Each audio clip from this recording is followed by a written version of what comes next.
간밤 서울교통공사 노사의 단체 협상이 결렬됐습니다. 노조는 오늘 또 내일 이틀간 파업에 들어가기로 했는데 자세한 내용 지웅배 기자와 짚어보겠습니다. 서울 지하철 노조가 파업을 일단 이틀만 하기로 했죠. 예, 일종의 경고성 파업으로 내일 오후 6시까지 서울 지하철 1에서 8호선 운행을 감축합니다. 네. 사측의 인력 감축 및 안전 업무 외주화 계획을 철회하고 또 정년퇴직 인력을 채용해달라 이렇게 요구하는 겁니다. 이 과정에서 노조는 시민 불편을 최소화하고자 출근 시간대인 오전 7시부터 9시까지 2시간 동안은 100% 운행률을 유지합니다. 다만 퇴근 시간대 오후 6시부터 8시까지는 운행률 저하가 불가피해 혼잡도가 다소 높아질 것으로 보입니다. 이런 가운데 노조는 수능 이후까지 사측 주장이 바뀌지 않으면 2차 파업에 돌입할 계획입니다. 네, 다들 출퇴근길 참고하셔야 될 것 같습니다. 산업계 소식도 보면 예정대로 산업용 전기요금이 올라가죠. 예, 오늘부터 킬로와트 시당 10.6원씩 오릅니다. 산업용 중에서도 구체적으로 중견기업 이상이 쓰는 전기요금만 오르는 건데요. 매달 중견기업은 200만 원, 대기업은 3억 원 정도의 전기요금이 추가될 것으로 보입니다. 전기요금 인상은 원가 상승을 고려하고 만성적자에 시달리는 한국전력의 채무 구조를 개선하기 위함입니다. 이와 함께 한전은 소유부지 매각과 인력 감축도 단행할 계획입니다.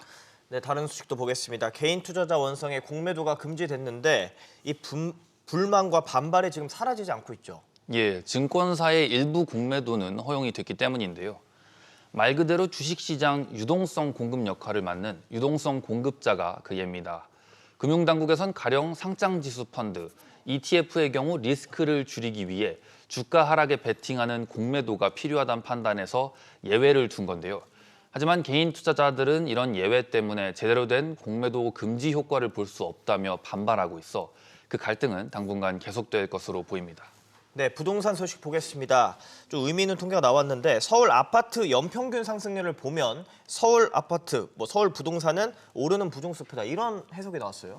예, 지난 37년간 연평균 6.7%씩 오른 겁니다. 부동산 시장 분석업체 부동산인포가 KB국민은행 자료를 분석한 결과인데요. 37년 중 11개 해만 하락했고 그 폭도 5% 미만이었습니다. 나머지 해는 모두 상승했으며 연도별로 보면 1990년에 37%, 2002년에 30%, 비교적 최근엔 2020년과 2021년 각각 10%대 중반 정도로 높은 상승률을 기록했습니다. 네, 정부가 수도권 광역급행철도 GTX 착공을 예정대로 진행하겠다고 강조했죠. 예, 이제 전날 백원국 국토교통부 2차관은 노선별 추진 현황을 점검했는데요. 이 과정에서 연말 GTX C 노선 착공과 내년 A 노선 개통, B 노선 착공을 강조했습니다. 이어 백 차관은 공사 현장의 어려움을 얘기하면 정부 차원의 지원을 아끼지 않겠다고 말했는데요. 앞서 지난 6일 윤석열 대통령 역시 GTX 노선의 신속한 개통을 강조했습니다. 네, 잘 들었습니다.